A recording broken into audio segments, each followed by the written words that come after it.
Series 4లో మన recipe iron rich అయిన పాలకూరతో palak rice చేద్దాం రండి. తప్పకుండా ట్రై చేయాల్సిన రెసిపీ. దీనికోసం ముందుగా రైస్ని తీసుకొని మంచిగా వాష్ చేసి పక్కకు పెట్టుకుందాం. మంచిగా పాలకూరను కట్ చేసి పక్కకు పెట్టుకోండి.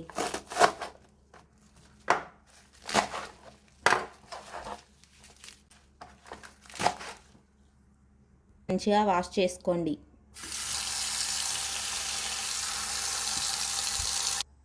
ఇప్పుడు స్టవ్ వెలిగించుకొని వాటర్ని వేసుకుందాం.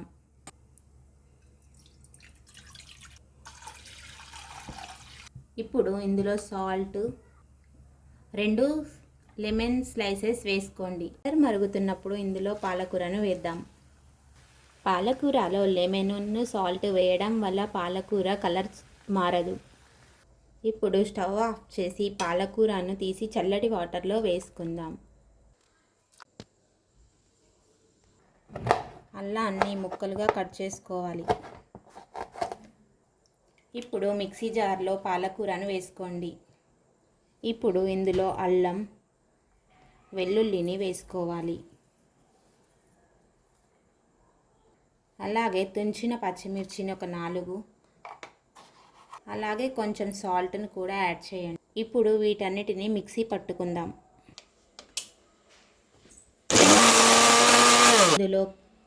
ఇందులో కొంచెం వాటర్ని వేసి మెత్తగా పట్టుకోవాలి. ఇప్పుడు ఉల్లిపాయని కొంచెం పెద్ద సైజులో కట్ చేసుకోవాలి.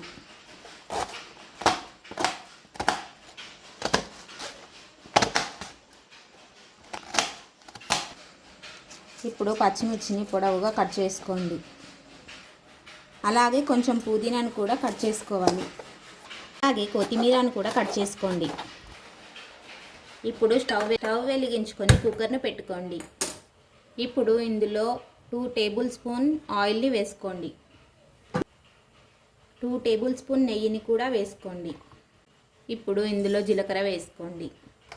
ఆవాలు కూడా వేసుకోవాలి. తరువాత అవి వేగిన తరువాత ఆనియన్, పచ్చిమిర్చిని వేసుకోవాలి.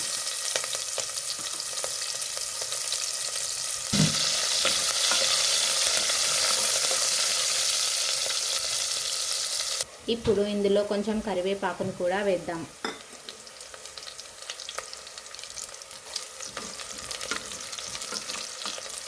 ఇప్పుడు ఇందులో రోస్టెడ్ బఠానీ వేద్దాం.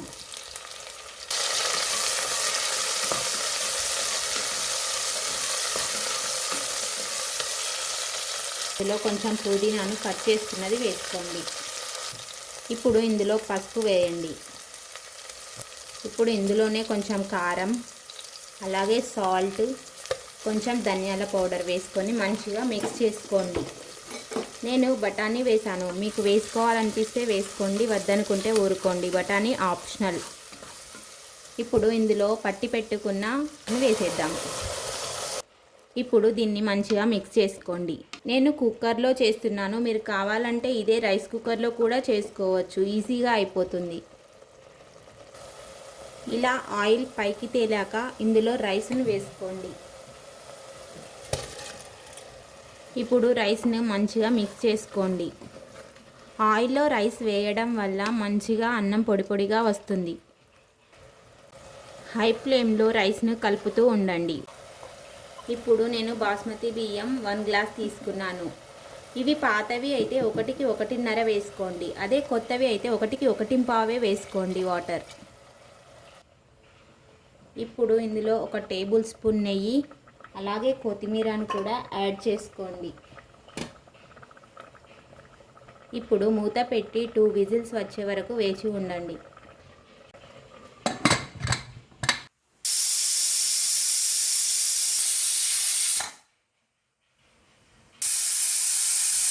ఇప్పుడు స్టవ్ ఆఫ్ చేసి 15 మినిట్స్ దాన్ని అలాగే వదిలేయండి. అంతే, మన పాలక్ రైస్ రెడీ. మీరు ఒకసారి ట్రై చేసి చూడండి, ఎలా వచ్చిందో కామెంట్ చేయండి.